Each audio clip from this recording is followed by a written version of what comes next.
What's going on, people? We are Tottenham TV, back here for another Tottenham update. And yes, you've got it right. You're going to get your daily Porro today. But let's start off with Bryan Gil, as Fabrizio Romano has chimed in. And he says, Sevilla want Bryan Gil as a priority target for the final days of January. Talks will take place with Tottenham, and the Sevilla manager Sampaoli has also been talking. He says, I called Bryan directly. He's the right player for us as a new winger. I already wanted to sign Bryan Gil when I was Marseille coach. I mean, me personally, I don't want to see him go unless we bring in another attacker, which I doubt we will, but it looks as like he is on his way out.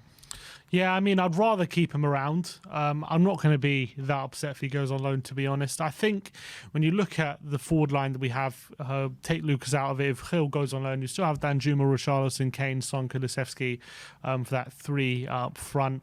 Considering Danjuma and Richarlison are both pretty versatile, I think I can see the hierarchy thinking that they've got all the bases covered from now to the end of the season. I think ideally you probably want another right winger, and Gil fills that role. But I think we've had five for pretty much throughout the whole season. Kulusevski and Richarlison have been injured quite a bit, which have stunted things. But I think those five should be enough for 6 months. It should be, unless we get another, injury crisis like we had in the first half of the season. And if Kulusevski and Richarlison, or any of the two, are out for any extended amount of time, then we're short again. So, me personally, I'd like to keep Gil around just for the option to have, but. It is what it is, and we could be leaving ourselves a bit short if we do get more injuries. So that's that. Let me know in the comment section below. Would you like to see Bryan Gil stick around, or are you happy enough to see him go out on loan? Let's move on to the Daily Porro now. And Romano as well has been talking, and he says Pedro Porro to Tottenham, matter of time. All parties expect the deal to be completed and then officially sealed by the end of the weekend. Tottenham and Sporting will meet by intermediaries also today to sort the final details. How many more bloody meetings do they need to sort this out? More final details than the final details. Sorting the final details all week. And there's quite a worrying report from Tuto Mercato claiming that the player has said yes to the £45 million clause, but Sporting say it can only be activated in the summer, and now they're asking for more money. Now, we don't know how true that is. It's not a great source, but I mean, could that be the delay that they've gone back to the table and moved the goalposts? I mean, Spurs have done that enough times. Yeah, but like, if the release clause was only available in the summer, then why have everyone been talking about a release clause all January? It doesn't make sense. Because they know there's one in the contract, but not necessarily mean it's for January. Nah, I don't believe that whatsoever. I'm going to stick with the more reliable. But when it comes to the contract and the release clause, sometimes all the details aren't like fully, like I've seen it so many times where it's been reported like everywhere about a clause, and then it turns out the clause isn't as simple as has been made out previously. So you never really know unless you've seen the contract yourself. But yeah. I tend to believe that's rubbish, this update from Tuto Mercato, but I mean, there has to be a reason it's taking so long. I think it has to be he's playing in the final tomorrow and then it'll be confirmed after. That's my belief. I think he'll have his final game in the League Cup final for Sporting and then it will be confirmed. But he'll get an injury for the rest of the season. Yeah, probably. But it's going to be a very tense wait, I tell you, these next 48 hours until we like get either a here we go or we Spurs announce it. It's just what I know. It's a weird one. It's almost as if what we've done with the Danjuma deal was put everyone on edge. That what can really happen. Just the Danjuma deal. We've seen it happen to us not millions of times, but we've seen it happen to us before.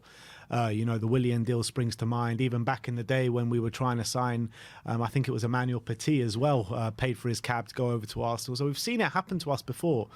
And yeah, look, it's definitely a worrying situation because we know Chelsea are also after a right back, and the words coming out of Lyon, not only from their chairman but also the manager, Laurent Blanc, is saying that Malo Gusto is not leaving this in this January, and if you want him, you're going to have to get him in the summer. That's what the word is coming out of Lyon. We know it's not always the case with Lyon. Sometimes they say these kind of things and don't actually mean it, but the deal hasn't been done for Malo Gusto to Chelsea, so the longer this goes on, Chelsea can just come up and just go, here, 45 million and he's yours. That's the frustrating thing for me. So we have to wait and see. Again, it's going to be a long weekend. It's going to be a tense, honestly. It's Sleepless be a long, nights. long weekend. I see so many Spurs fans on Twitter like up at like 3 a.m. or like 2 a.m. Like, I'm still awake because I just need that. I need some confirmation on Porro. I can't sleep until Porro is confirmed. I saw one tweet from a Spurs fan being like, this was like 3 days ago now, and he goes, I'm not sleeping until Porro. Here we go from Porro. So Spurs, my mental health is in your hands. It's never a good idea to put your mental health in Tottenham's hands. You've done yourself there. But yeah, look, it's going to be a long weekend. I think a lot of Spurs fans are going to be watching this final between Sporting and Porto tomorrow night. I think they kick off just after the Spurs game's finished. So yeah, long weekend ahead. We'll have to see how it all pans out, but hopefully they can pull this one through for us, and we can get another target in it as well. All right, and let's move on to the last story of the update, and it's regarding Pape Matar Sarr. And Mati Moretto is saying that Sarr is no longer an option for Espanyol, and Tottenham's idea is not to let him leave in January. It's interesting that we're not letting Sarr leave in January, where we've got so many options in midfield, but we're open to letting Bryan Gil leave as well. I know we've got options up front, but the ones in midfield seem like much more solid options and never seem to get injured apart from Bentancur. Yeah, potentially. Obviously, he's been fancying Sarr a lot recently. He's been playing him and he's been doing well. I guess you could say the same for Bryan Gil, but we have brought in another attacker now. So the need for Gil, Dave might feel, is lessened rather than for Pape Matar Sarr. I just think he's playing well. He's been called upon. He's using him, potentially. He played him in the North London derby. So maybe he's feeling like there's no need to let him go right now. And he'll be more used in the squad rather than Bryan Gil, who's not going to get much game time if he stays. So maybe he's intending to play Sarr a bit more second half of the season. I hope so, because I really like the look of him. I really do. I think he's a big player in the making, Pape Matar Sarr. So I'd like to see him get more minutes, that's for sure. Especially with Højbjerg not playing too well at the moment. But I just can't see him taking Højbjerg and Bentancur out the team like on a consistent basis. Yeah, neither can I. It is what it is. Look, that's your update. It looks though Sevilla are making Bryan Gil a priority target. Pedro Porro is just a matter of time, apparently, and Pape Matar Sarr is staying at Tottenham. So that is your Tottenham update for today. Let me know in the comment section below regarding any of the news stories we've brought to you today.